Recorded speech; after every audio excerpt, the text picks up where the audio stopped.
সরকারি চাকরিজীবীদের জন্য সুখবর, নবম পে স্কেলে বেতন বাড়ছে দ্বিগুণ। বিস্তারিত ভিডিওতে। নবম পে স্কেল 2026 সর্বশেষ আপডেট ও বেতন তালিকা। সরকারি চাকরিজীবীদের দীর্ঘ প্রতীক্ষার অবসান কি তবে হতে চলেছে?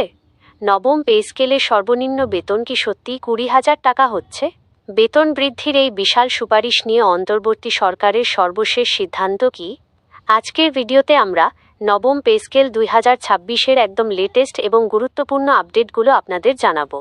তাই একটুও স্কিপ না করে পুরো ভিডিওটি দেখুন। বাংলাদেশের নতুন নবম পে স্কেল 2026 নিয়ে সর্বশেষ গুরুত্বপূর্ণ আপডেটগুলো নিচে তুলে ধরা হলো। বাস্তবায়ন স্থগিত। বর্তমান অন্তর্বর্তী সরকার নতুন পে স্কেল এখনই বাস্তবায়ন করবে না বলে ঘোষণা দিয়েছে। বিদ্যুৎ, জ্বালানি ও খনিজ সম্পদ উপদেষ্টা মুহাম্মদ ফাউজুল কবির খান জানিয়েছেন, এই বেতন কাঠামো গ্রহণ বা সংশোধনের চূড়ান্ত সিদ্ধান্ত নেবে পরবর্তী নির্বাচিত সরকার। পে কমিশনের সুপারিশ। গত 21শে জানুয়ারি 2026-এ নবম জাতীয় পে কমিশন তাদের প্রতিবেদন জমা দিয়েছে।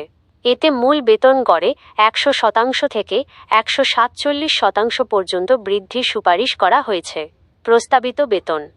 সর্বনিম্ন বেতন 20তম গ্রেড 8,250 টাকা থেকে বাড়িয়ে 20,000 টাকা করার প্রস্তাব করা হয়েছে।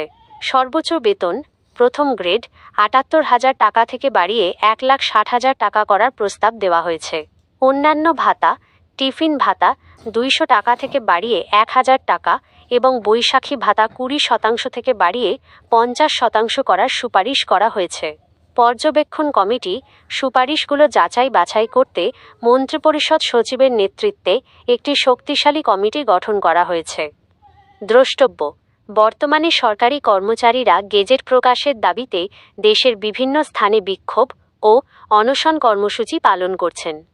এই ছিল নবম পে স্কেল নিয়ে এখন পর্যন্ত পাওয়া সর্বশেষ তথ্য। পরবর্তী আপডেট আসা মাত্রই আমরা আপনাদের জানিয়ে দেব। এই বেতন কাঠামো নিয়ে আপনার ব্যক্তিগত মতামত কি? আপনার কি মনে হয় পরবর্তী সরকারের জন্য অপেক্ষা করা ঠিক হচ্ছে? কমেন্ট বক্সে আমাদের জানান। আসসালামু আলাইকুম। তথ্যটি সবার সাথে শেয়ার করুন এবং পরবর্তী সব খবরের জন্য সাবস্ক্রাইব করে আমাদের পাশেই থাকবেন। ধন্যবাদ।